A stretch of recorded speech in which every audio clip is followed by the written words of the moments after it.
बिहार के मुख्यमंत्री पद की शपथ ली है और जो इस सरकार का मिजाज है, दो उप मुख्यमंत्री भी साथ में और सुशील मोदी इस बार साथ में नहीं है, ये जो जोड़ी है, क्या कहेंगे सर? देखिए, मैं क्या कहूँ, मुझे तो समझ में नहीं आया कि नीतीश कुमार जी जनता द्वारा पूरी तरह और बुरी तरह खारिज होने के बावजूद कुर्सी के लिए ऐसा मोह कि 40 सीट पाकर के आप जनादेश के संदेश को खत्म करते हुए कुर्सी पे फिर जाके चिपक गए। तो जाहिर तौर पर मैं बन गए हैं शपथ ग्रहण, तो आज शुभकामना देने का दिन है। लेकिन मैं ये उनको आगाह कर देता हूं, क्योंकि बिहार जाग गया है, अब बिहार सोया हुआ नहीं है। नौकरी, संविदा कर्मियों, समान काम समान वेतन नियोजित शिक्षकों का, आंगनवाड़ी, जीविका दीदी, रसोईया, अतिथि अनुदेशक, शिक्षा प्रेरक, अस्पताल, दवाई, सिंचाई, महंगाई, सुनवाई, कार्रवाई, पढ़ाई। अब जागा बिहार, सोने नहीं देगा उनको। बहुत सोते रहे हैं वो, अखबारों और मीडिया के माध्यम से प्रबंधन करके चलाते रहे, लेकिन अब बिहार सब समझ चुका है। तो मैं सिर्फ इतना कहना चाहूंगा कि अगर संभव हो तो इन मुद्दों पर कल से काम करिए, नहीं तो बिहार परसों से आपसे इन पर सवाल करेगा। और मैं देख रहा हूं बीजेपी किस प्रकार उनको क्लैंप करने की कोशिश कर रही है, लेकिन क्या करें, नीतीश जी सब समझते हुए भी मैं समझता हूं कि कुर्सी बहुत बड़ी चीज उनके लिए है।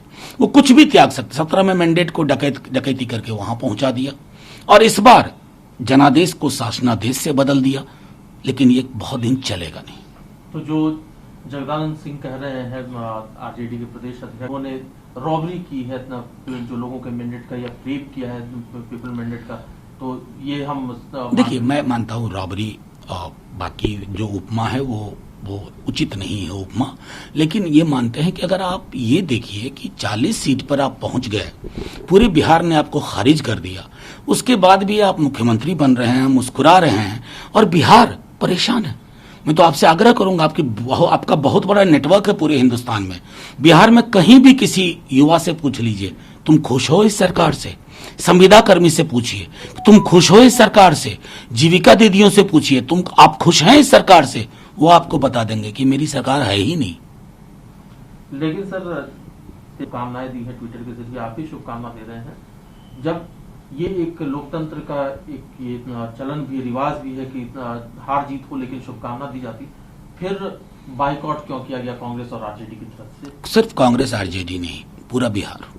मैं बार बार कह रहा हूं, मैं आपके माध्यम से, महागठबंधन, तमाम वाम दल, कुछ ना किया जाए। बिहार में इतना सन्नाटा क्यों है? चुनाव नतीजों के बाद तो सन्नाटा नहीं होता है ना, लोग पटाखे चलाते हैं, सेलिब्रेशन करते हैं, दीप जलाते हैं। इस बार बिहार में ऐसा क्यों नहीं हो रहा है? सिवाय मंत्री बनने वाले लोगों के परिवारों के अलावा इतना सन्नाटा क्यों पसरा है? वो सन्नाटा किस बात का द्योतक है? वो सन्नाटा इस बात का द्योतक है कि जनादेश को शासनादेश से दबा दिया गया। बदलाव का जनादेश था, ये भाजपा के लोग भी समझ रहे हैं। आप ऑफ कैमरा बात करिए, वो कहेंगे कि हमारी कुछ मजबूरियां थी। तो बिहार उन मजबूरियों का सहयात्री नहीं होना चाहता। मैं इसलिए कह रहा हूं कि हमारे सामने दो विकल्प थे, या तो राजभवन जाकर के विलासिता के इस उत्सव में हम जलेबी समोसा खाते, या बिहार की आवाम का जो एक संदेश है उसके पक्ष में खड़े रहते। हमने दूसरा पहलू चुना।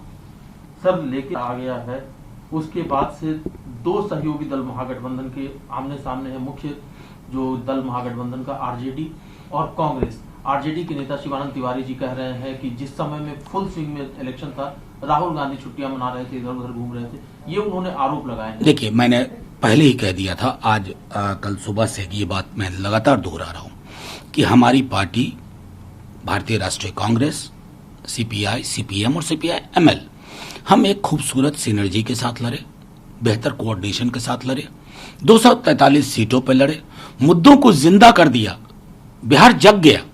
अब सीट वाइज कहां क्या दिक्कत रही, इस पर आराम से बातचीत होगी, हफ्तों में नहीं, दिनों में नहीं, घंटों में नहीं।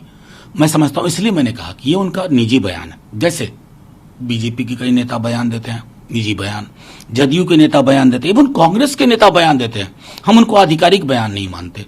ये हमारे दल का आधिकारिक पहलू, पक्ष और पोजीशन नहीं है।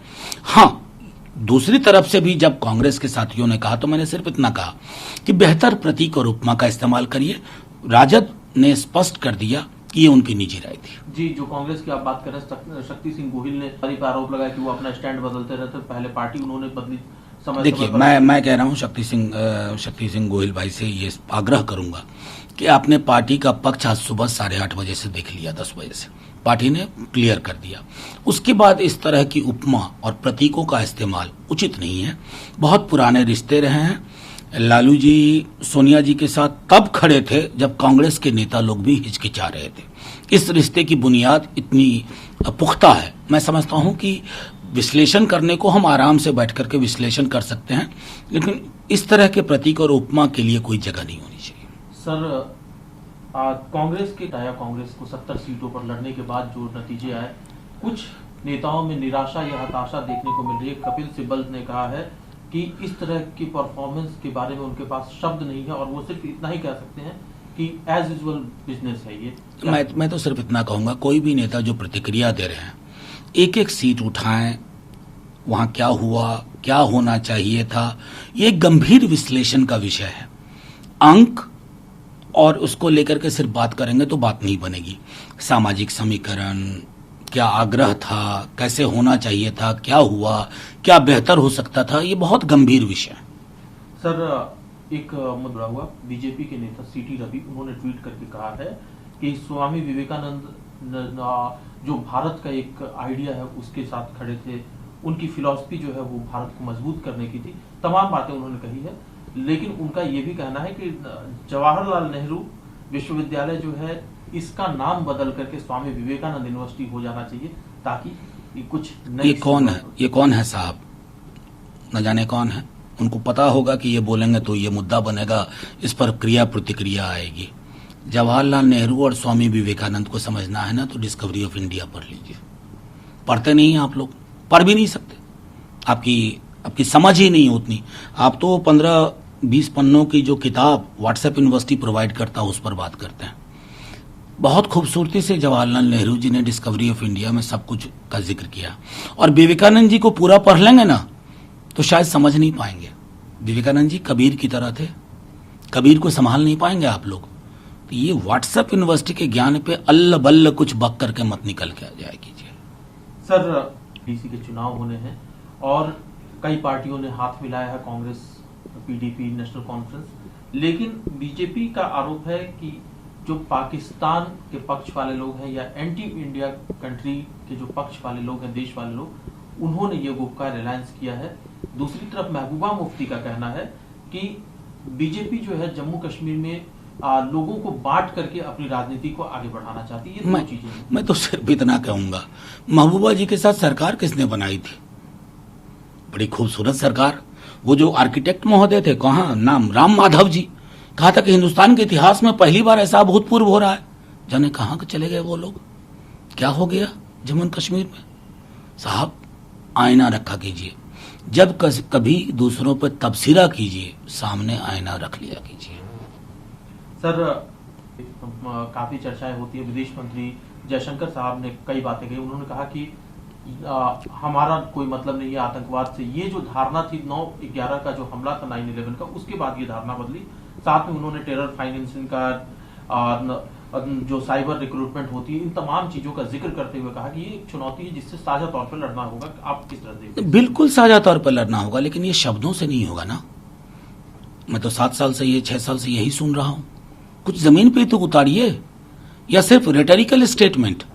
जब अगर इतनी गंभीर लड़ाई लड़नी है ना तो रेटोरिक से नीचे उतर करके रियलिटी पे आना होगा। माफी के साथ कहता हूं, ये लोग रेटोरिक में बहुत खुश रहते हैं। रेटोरिक देते हैं, रेटोरिक सूंघते हैं, रेटोरिक सुनते हैं और रेटोरिक में सो जाते हैं। सर, एक आखिरी सवाल है। सर, कोरोना के केसेस लगातार बढ़ रहे हैं, अचानक से इजाफा हुआ है कोरोना के केसेस में, लेकिन दिल्ली के स्वास्थ्य मंत्री का कहना है कि अब लॉकडाउन की कोई जरूरत नहीं है और जो तीसरी एक कोरोना की लहर है वो निकल चुकी है। आपका क्या कहना है? देखिए, मेरा मानना है कि लॉकडाउन को, पहले से मैं एक बात लगातार कह रहा हूं, लॉकडाउन वैक्सीन नहीं है। लॉकडाउन एक एहतियात है जिसके माध्यम से आप बाकी सुविधाओं में बढ़ोतरी करते हैं।